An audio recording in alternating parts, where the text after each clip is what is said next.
eto na nga, we're coming to you live dito sa ABS-CBN compound para makasama sina Secretary Kim and BMC. At balita ko, meron silang surprise para sa ating lahat. Now, hindi ko na patatagal yan. Let's all welcome the lead stars of the #1 most watched series on View original adaptation, What's Wrong with Secretary Kim, Paolo Abilino and Kim Chu!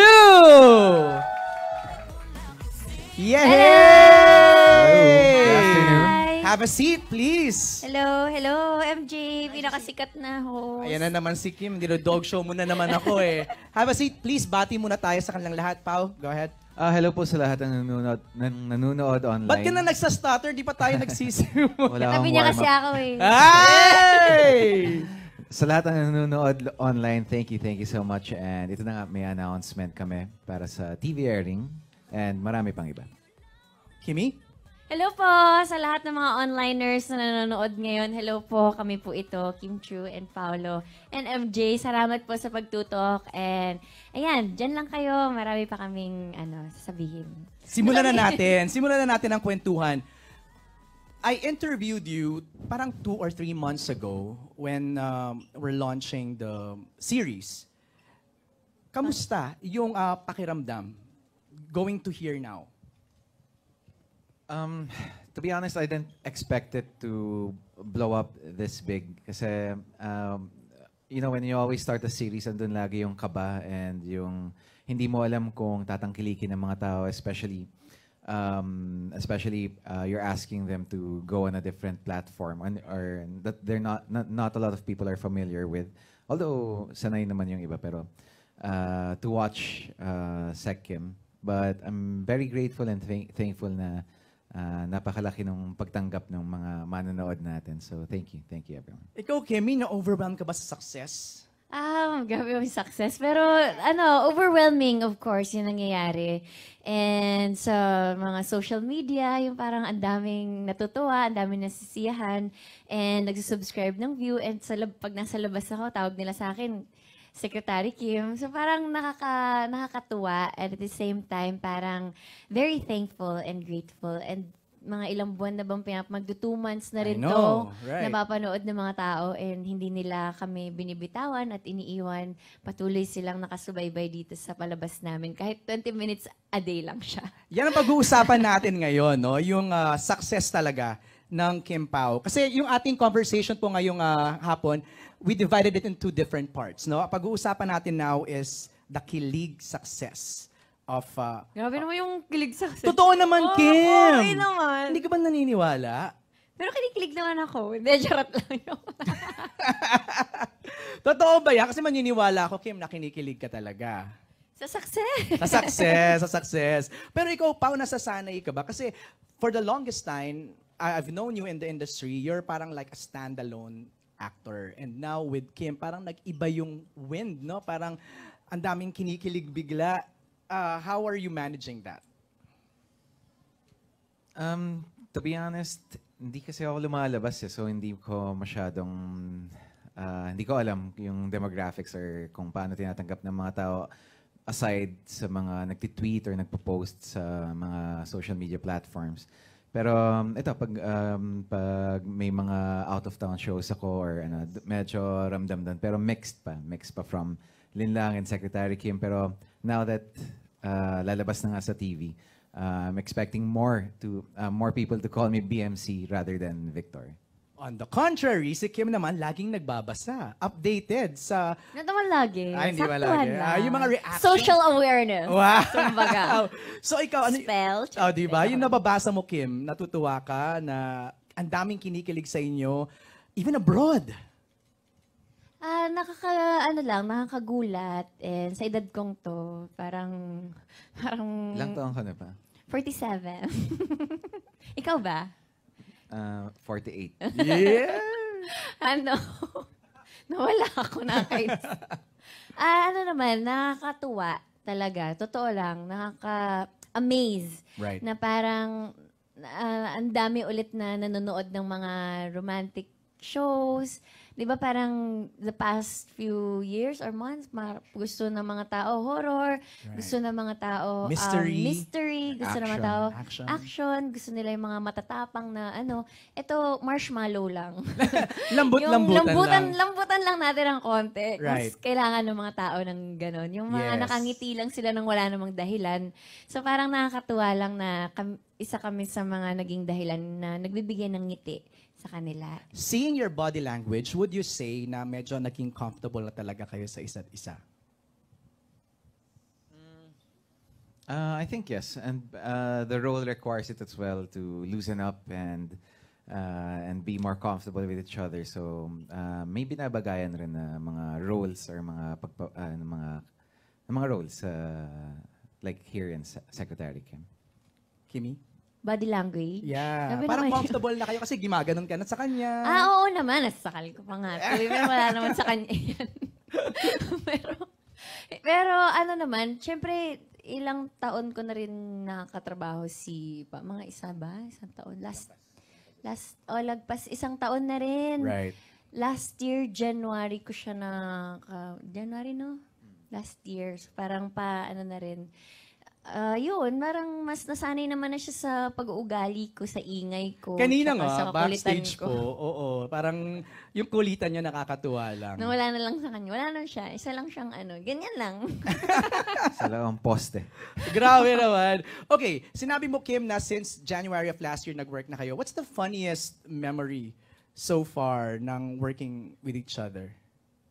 Funny, yes. Yeah. Paulo, sandali lang, himayin ko muna. Ang dami ba? Wala. Wala, kaya pala himayin. Funniest? Nagjo-joke siya. Totoo.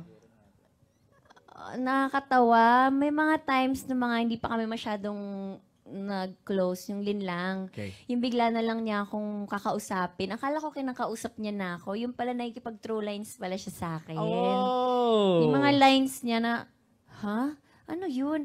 Ay, shucks, hindi ko pa pala na-memorize. Yun ang lagi niyang, yun yung parang simula ng usap namin na binabatuhan niya ako ng linya ng eksena. Nice. Mas marami pa kasi siyang sinasabi sa eksena ngayon sa personal. O, Pao, ikaw naman. Funniest memory with Kim? Parang everyday naman funny si Kim. Parang very energetic siya. So, Mabayad ka entrance. kulang na lang magbayad ako ng entrance fee. Buti na lang show yung nagbabayad sa'yo. Pero siguro, ang hirap. Kasi everyday talaga, Kim's always full of energy everyday. And parang everyday is a different, parang it's a different experience with her when sa set. Parang kailan ba kayo nag-last taping day? Tapos April pa. Did you miss each other after that long stretch of tapings? Oo naman. Nakakamiss naman yung marang nagjo-joke ka lang tapos wala masyadong reaction yung Yun talaga ang niya, no? Oo, para pag napatawa mo siya, parang, ay, yes. Success. Sometimes na siya mag-react. Ikaw, Pao. Na-miss mo ba yung ball of energy? Yun ang description mo kay Kim eh. Na-miss ko naman. Siyempre na-miss. Pero may mga work kasi kami in between na nakikita rin kami. So, like yung pag nagpa-promo and some parts. So, nakikita ko naman, parang in a week, parang once or twice tayo nakikita because of work. Hindi, nakakatuwa nga lang talaga. Ako na-amaze ako kasi from Lin lang, tas tuloy-tuloy, na parang non-stop, hindi natatapos. And I'm sure the Kim Pao fans, ayaw nilang matapos. Gusto nila dire-diretso lang. Madami pa naman to. Ay! Hindi, madami pa't mahaba pa yung secretary. Palabas pa siya sa TV. Nagpaliwanag agad. Okay, now we'll continue to talk about the success of the View original adaptation, What's Wrong with Secretary Kim. Alam niyo bang lagi kayong trending? Every episode ninyo? Hating gabi kasi lumalabas. Pinupost ng Dreamscape. Pinupost nila. Nakita namin. So, thank you. So, I have a question. Ano yun? Yung latest episode nyo. Grabe. Ano dun? Yung sa parang aparador. Sa cabinet. Serious. Ilang takes yon? Solo. Ay, wow! Isa or dalawa siguro para dun sa backshot. Pero it's funny because when Direct Chad was shooting that, parang iconic rin kasi yata yung scene na yun sa That's original. Right. So, ayaw rin namin mapahiya. So, parang ginandahan rin Direct Chad para sa viewers natin. Was that difficult? Was that easy? Grabe naman yung difficult, tsaka easy. Why? Normal. Ay, wow! Normal. Hindi. Syempre, hindi pa nagsisimula yung Secretary Kim. Yan na yung laging pinapalabas ng mga tao na Correct. yung fan talaga ng show. Correct. Na naku, ito, abangan talaga namin to kasi very iconic to. So kami naman, sobrang na-pressure kami kasama si Direk Chad. So parang sana hindi natin ma-fail yung mga fans ng Korean Secretary Kim. Sana may ibubuga din yung Philippine version. Wala naman. O saya naman. You wanna add some more, Pao? Yun naman, parang hindi naman finail ni Kim yung Oh, naman ka naman! Sino ba nagdala ng viewers eksena? natin. Si Kim. Uy, hindi oh. Last ko ng pagdadala yun. Yung next time siya na. Totoo, naghati kami. Sabi, uy, kahati tayo dito sa mga ilang na to ha. Dito ako ngayon, muna. dito ako muna. Akong piloto dito. Sa susunod, ikaw na ha. Siya na po yung next. Abangan niyo po. Meron. Ay, meron pa daw. Meron pa daw. Siya na po yun. Abangan natin yan. Okay, saan kayo pinaka-proud sa series na to? Doon, charot. Hindi, charot lang. Hindi, charot lang. Ito naman, hindi naman maloko. Jokes are half meant. Saan pinaka-proud? Yes. Sa lahat, sa buong palabas namin. Kahit kami mga staff, kaming actors, sila direct, everyone na involved dito sa show na to, parang nakaka-proud. Parang mahal na mahal ba natin yung show natin? At tayo mismo nagsabi, uy, ang galing, ang ganda. Thank you, direct. Thank you namin yung isa't isa kasi team effort talaga siya eh. Pero ikaw, Pao, nasasanay ka ba? Kasi for the longest time, I've known you in the industry, you're parang like a standalone actor. And now with Kim, parang nag-iba yung wind, no? Parang ang daming kinikilig bigla. How are you managing that? To be honest, hindi kasi ako lumalabas so hindi ko masyadong, hindi ko alam yung demographics or kung paano tinatanggap ng mga tao aside sa mga nag-tweet or nagpo-post sa mga social media platforms. Pero ito, pag may mga out-of-town shows ako or medyo ramdam doon. Pero mixed pa from Linlang and Secretary Kim. Pero now that lalabas na nga sa TV, I'm expecting more people to call me BMC rather than Victor. On the contrary, si Kim naman laging nagbabasa, updated sa... Ito naman lagi. Ay, hindi ba Saktuhan lagi? lang. Yung mga reaction. Social awareness. Wow! So ikaw, Spell. di ba? Yung nababasa mo, Kim, natutuwa ka na ang daming kinikilig sa inyo, even abroad. Nakakagulat. Sa edad kong to, parang Ilang taon ka na ba? 47. Ikaw ba? 48. Yeah! Nawala ako na kayo. Nakakatuwa talaga. Totoo lang, nakaka-amaze. Right. Na parang ang dami ulit na nanonood ng mga romantic shows. Di ba parang the past few years or months, gusto ng mga tao horror, gusto ng mga tao mystery, gusto ng mga tao action, gusto nila yung mga matatapang na ito marshmallow lang. Lambutan lang natin ng konti. Right. Kasi kailangan ng mga tao ng gano'n. Yung mga nakangiti lang sila nang wala namang dahilan. So parang nakakatuwa lang na isa kami sa mga naging dahilan na nagbibigay ng ngiti sa kanila. Seeing your body language, would you say na medyo naging comfortable na talaga kayo sa isa't isa? I think yes, and the role requires it as well to loosen up and be more comfortable with each other. So may pinabagayan rin na mga roles or mga roles like here in Secretary Kim. Kimi? Body language. Yeah. Sabi Parang naman- comfortable na kayo kasi gumaganon ka na sa kanya. Oo naman. Nasasakal ko pa nga. Pero wala naman sa kanya. pero naman, syempre, ilang taon ko na rin nakatrabaho mga isang taon. Lagpas isang taon na rin. Right. Last year, January ko siya January, no? Last year. So parang na rin. yun, marang mas nasanay naman na siya sa pag-uugali ko, sa ingay ko. Kanina nga, Sa makulitan backstage ko. ko, oo, parang yung kulitan niya nakakatuwa lang. Nawala na lang sa kanya. Wala na siya. Isa lang siyang ganyan lang. Sa dalawang poste. Grabe naman. Okay, sinabi mo, Kim, na since January of last year nag-work na kayo, what's the funniest memory so far ng working with each other? Funny, yes? Yeah. Eh, Paolo, sandali lang, himayin ko muna. Ang dami ba? Madami. Wala. Wala. Kaya pala himayin. Funniest? Funniest, nagjo-joke siya. Totoo. Nakakatawa. May mga times na mga hindi pa kami masyadong nag-close, yung Lin lang. Yung bigla na lang niya akong kakausapin. Akala ko kinakausap niya na ako. Yung pala nakikipag-throw lines pala siya sa akin. Oh! Yung mga lines niya na, ha? Ano yun? Ay, shucks, hindi ko pa pala na-memorize. Yun ang lagi niyang, yun yung parang simula ng usap namin na binabatuhan niya ako ng linya ng eksena. Nice. Mas marami pa kasi siyang sinasabi sa eksena ngayon sa person. O, Pao, ikaw naman. Funniest memory with Kim?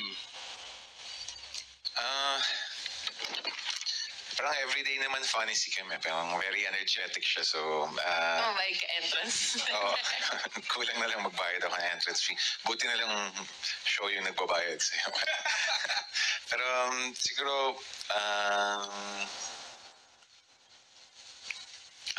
ang hirap kasi everyday talaga, Kim's always full of energy every day and parang every day is a different, parang it's a different experience with her when sa set.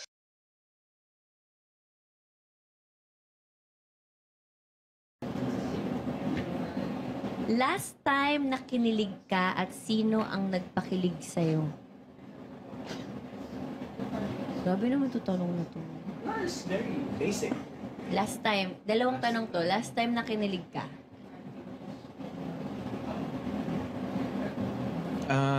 Siguro nung birthday ko, dahil kinilig ako sa sobrang daming nag-message and parang ayun lang, parang I didn't expect some people to greet me on my birthday, but they did. And that was parang, it was an overwhelming feeling. Right. May birthday gift ka ba sa kanya? Sorry, tanong ko lang. Hindi ko pa nabibigay. Kakita lang meron. namin eh. Oh, ay, yun lang kinikita ulit. Sige, update na lang kami. Wala pa sino ang nagpakilig Ayun. sa'yo. Ayun, yung mga... Yung mga tao marami, ba? yung, madami sila eh. Another round. Bato. Pick. So, talo si Kimmy. Ay! Ang delikado itong question. Describe my scent. Scent? Ano bang scent mo? Iba-iba kasi yung pabango mo eh. Inuubos ko kasi yung mga bigay sa akin. Ubus na. So, doon na ako sa original. Pero is it cute? Is it manly? Is it sporty? Is it... Ah, Anong abang amoy mo? Amoy niya. Medyo wood-ish side musky, yung ganyan. yung pabango niya. Okay. Ito na lang. Last two. Hoy! Ano yan? Talo ka. Gunting ka kasi. Ay, Kimmy. Ay, parang red na. Ayaw mo yan. Parang may finifeed si... Wala! Oh no. Oh no. Pass na lang! Bakit? Jojowain or totropahin? Totropa? Huwag na to. Iba. Hindi man ikaw yung sasagot dapat. Ikaw pala sasagot. Uy. Ay talaga. Dibdiba naman itong tanungan na to, MJ. Ano mo naman, level up. What's the best thing about me that you like that people don't know or see? Ganda. Parang open book. Oh. Maybe one thing siguro na hindi mapapansin siguro ng mga hindi nakakilala kay Kim ay maalaga siya sa mga taong nakapaligid sa kanya. So, like for example, sa shoot namin, lagi siya may dalang pagkain. Hindi niya nakakalimutan yung mga tao. Pag nagpapakain siya, parang it's always for everyone and not just for a specific group of people. Selfless, no? Yeah. Last na lang, para fair. Wala ka Unforgettable moment mo sa taping natin ng What's Wrong with Secretary Kim? Unforgettable moment. Siguro yung first day taping. 'Di ba? Kasi umabot tayo ng sunrise. No way! Yes, oo, sa EK. Because we had to shoot habang walang tao. Habang sa walang tao. Yung first taping day namin. First taping day is EK. Oo, yung EK namin. Yun. Tapos parang lowbat na ako. Tapos parang wala pa ako sa mood. Nag-joke siya. Yan. Ganon. Ganda. Pao Kim, congratulations again.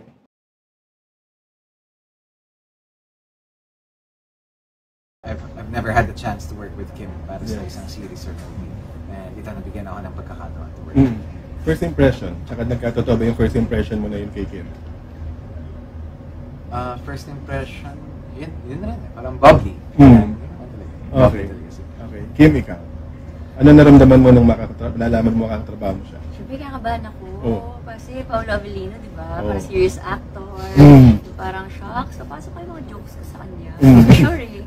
Parang shock. Baka maingayan siya. Dami. Kasi parang meron siya sarili niya mundo. Siya lang may alam. Di ba may sarili siya ka mundo talaga? So, parang yung linlang pa lang, siyempre hindi ako ganun ka-confident sa role na kaya ko ba siyang gampanan. Ang dami ko pang pinagdaan ng decision making bago ko siya gawin. Pero, na-miss ko talagang umarte. Yes. Kasi parang last ko teleserye matagal na rin. And then, yun. And then, happy pa ako kasi hindi ko pa siya nakatrabaho ever sa buong showbiz career ko. Parang maraming first din yung linlang. So, na-excite naman ako. And then, first impression ko sa kanya, siguro, hindi talaga siya nagsasalita. Tsaka, talaga siya, seryoso talaga siya. Okay. Pero meron pa siyang funny side. So, parang pag nahuli mo yun, tuloy-tuloy na. Okay. Okay, Kim, na-mention mo kanina, parang meron siyang, si Paolo yung first impression, meron siyang sariling mundo. Opo. Nakapasok ka ba dun sa mundo ni Paolo? I think so. Paano Tama ba naman siya. Baka naman. Naging mahirap ba yun na parang yung time na parang, syempre yung first impression mo kay Paolo, medyo parang tahimik si Paolo, tapos ikaw medyo bubbly, then jolly. Medyo lang, yung bago kaming magkatrabaho, tinone down ko muna yung sarili ko. Pero dito sa secretary kong bahala sa buhay niya. Marindi ka, lumayo ka na lang ng konti, sobrang ingay na. Pero, kaya namang i-adjust. Na-mention yung dalawa na pareho kayong generous. Meron bang, nagkaroon? Yes. Nagkaroon na ba ng palitan ng regalo sa isa't isa? Wala nga po. Yung mga maliliit lang na ba? Ay, oo, binigyan niya ako gifts. Ano yun? Pwede mong i-share? Hindi mo sa akin. May notebook kasi ako kung saan sinusulatan ko talaga yung emotional journey ng character ko. Tapos pinupuno ko siya, tapos tsaka ko siya papalitan. Tapos yung nakita niyang notebook ko, gamit ko pa yun ng fit check, linlang, tapos umabot pa ng sekretarya, puno na siya. Sabi, huwag ka na bumili ng notebook. Ako na bibili ng notebook. Susunod mong notebook. Binigyan niya ako ng 4 na notebook. Kasi hindi ko alam kung anong gusto niya. Yung iba may linya, yung iba wala. Tapos nakita ko yung notebook niya, wala palang linya. So, nagagamit mo na yung notebook? Wala pa akong next project ko sa What's Wrong. So, wala pa, hindi ko pa siya sulatan. Okay. So, bigyan din siya ng chair, taking chair.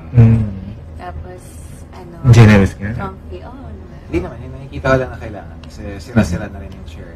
Tapos parang maliit sa kanya. So, sabi ko, sige, pabigyan ka na lang si Kim. Kaya tuloy ng si Kim, lagi ako natutulog. Kasi sobrang komportable si Kim. Lagi na ako natutulog. So, parang yung upuan may foam siya. Tapos parang niyayakap ka niya. Pao, alam na, may nakuha ka bang gift from Kim? Food, anything. Taylor Swift. Tapos,